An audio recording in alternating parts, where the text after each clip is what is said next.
जय गुरुदेव। सभी को प्रणाम। उपासना समर्पण योग अध्याय 13 डे 34।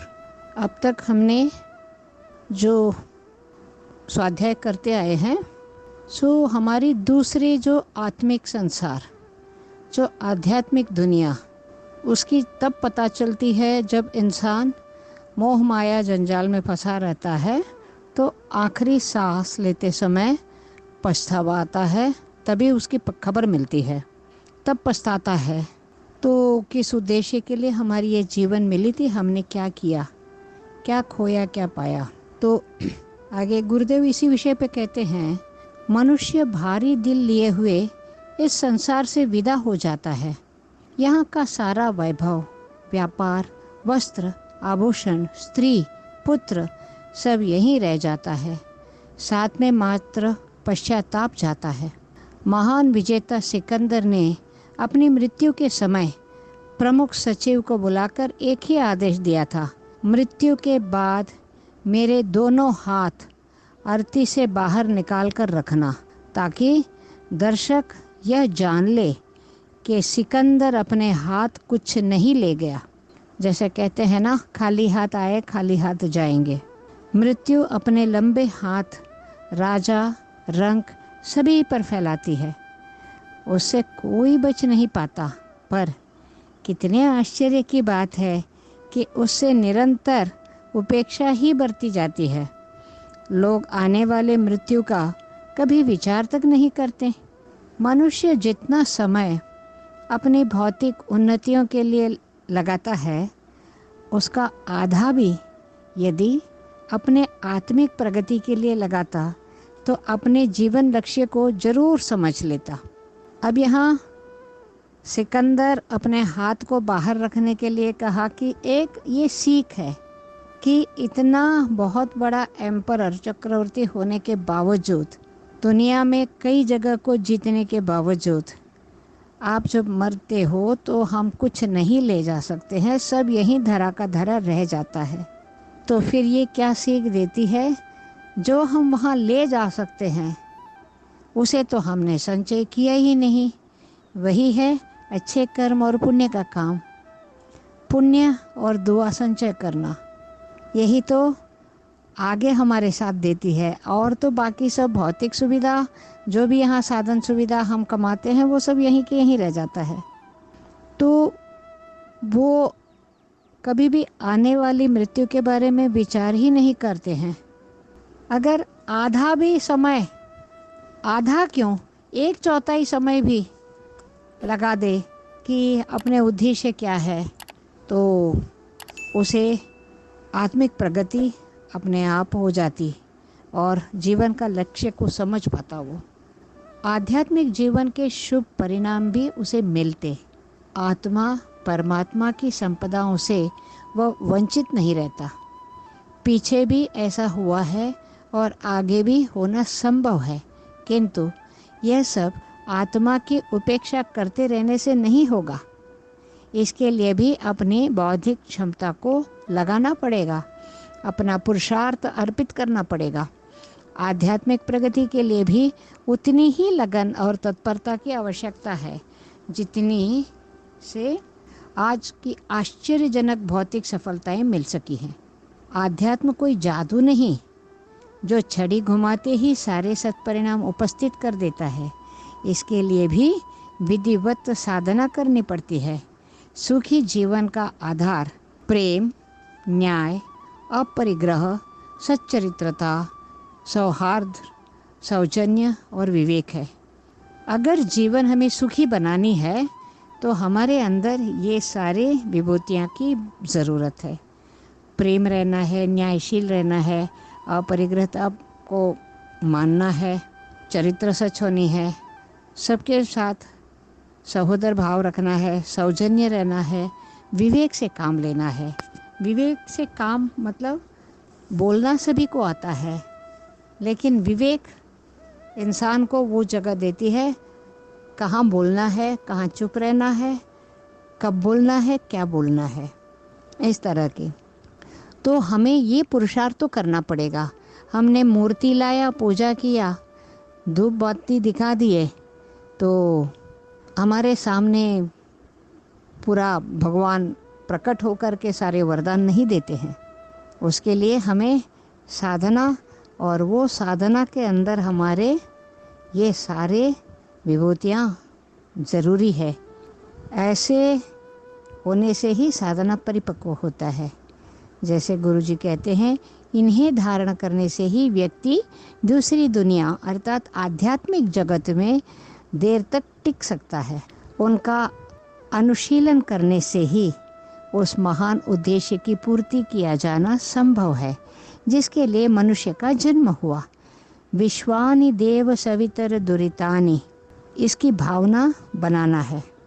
उसी से यह संभव है कि आध्यात्मिक दिशा में कुछ प्रगति की जा सके।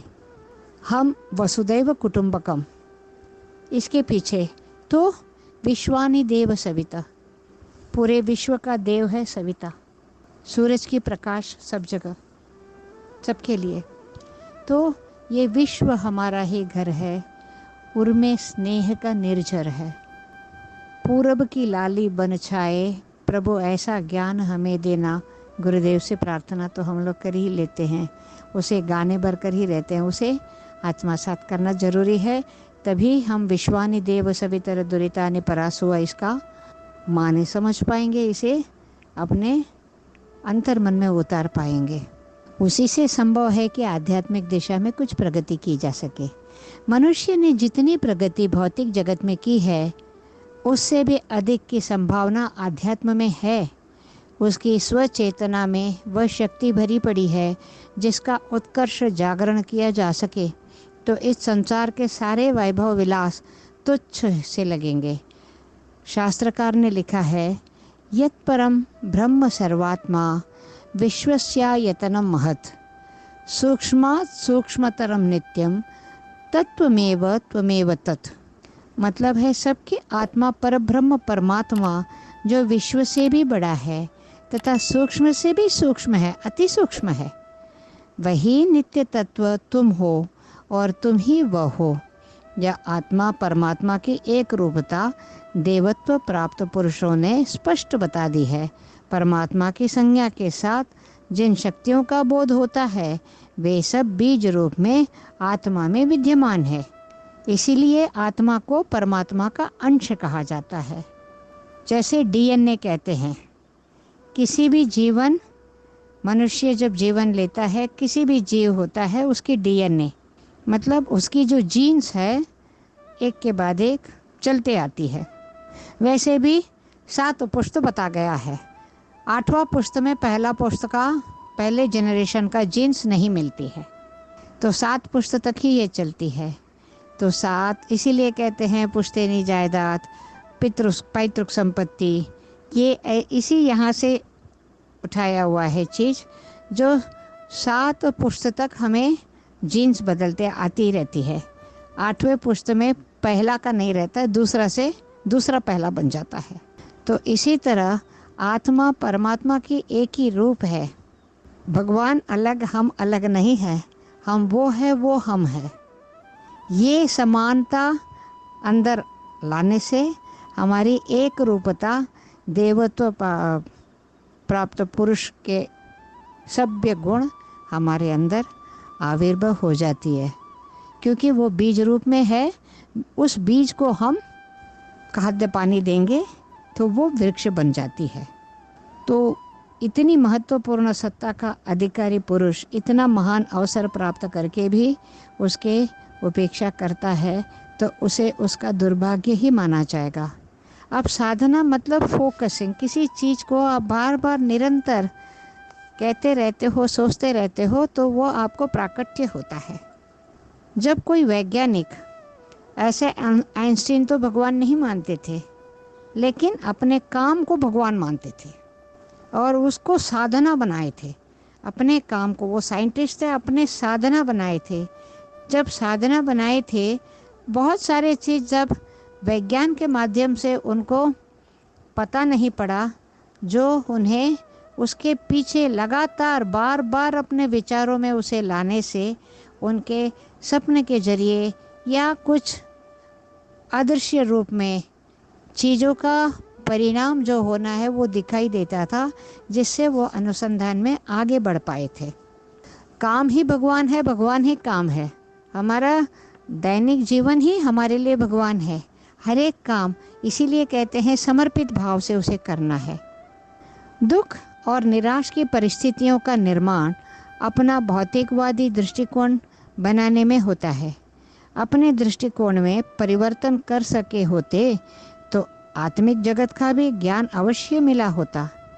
अपने गुण, कर्म और स्वभाव में सत्य का अनुशीलन किया जाए तो आध्यात्मिक जगत के सत्परिणामों से भी लाभान्वित हुआ जा सकता है। आत्मा की उपेक्षा करते रहने से भौतिक संपदाएं कभी भी सुख नहीं दे सकती। आत्मिक प्रगति अगर हम अच्छी तरह से कर लेते हैं तो बिन बुलाए भौतिक संपदा हमारे पास चली आती है। लेकिन हम गलती कहाँ करते हैं? आत्मा की उपेक्षा कर देते हैं, भौतिक संपदा के पीछे भागते रहते हैं। तो वो हमें मिल तो जाती है लेकिन सुख और शांति को नहीं दे पाती है। खुशी देती है जो अस्थाई है, लेकिन सुख और शांति नहीं दे सकती है। शाश्वत शांति की प्राप्ति अथवा जीवन लक्ष्य की सिद्धि का एक ही मार्ग है, आध्यात्मवाद।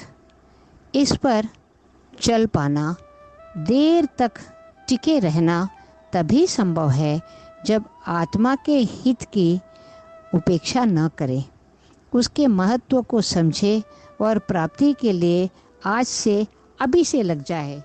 यही सही समय है। जो समय हमने सोचा वही सही समय है, लग जाना चाहिए साधना में। जो काम करते हैं, हर काम, सुबह उठकर हम पलंग छोड़ते हैं तो धरती माँ को प्रणाम करते हैं, भगवान से प्रार्थना करते हैं, ब्रश करते हैं। आज एक जीवन पुनर्जीवन मिला हमको, ये आज का दिन आपको अर्पण करते हैं। आज का सारा काम आपके चरण में, अपने दैनिक दिनचर्या को ही उनके चरण में चढ़ा के आप काम करें तो उस काम पे अहंकार नहीं आता है। वह संपदा जब हमें मिलती है वो भौतिक जीवन के साथ साथ आध्यात्म का अपने आप उसकी एक अंश आ जाती है। जब अहंकार में करते हैं तभी वो आध्यात्मिक हमारी खुलती नहीं है।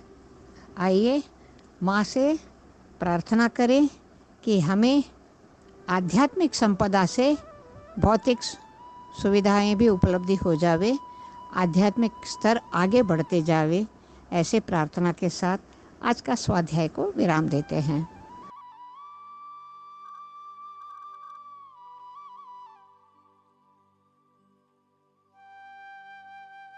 हमारे YouTube चैनल को सब्सक्राइब करें और बेल आइकन को दबाकर ऑल पर क्लिक करें ताकि नोटिफिकेशंस आपको मिलती रहें।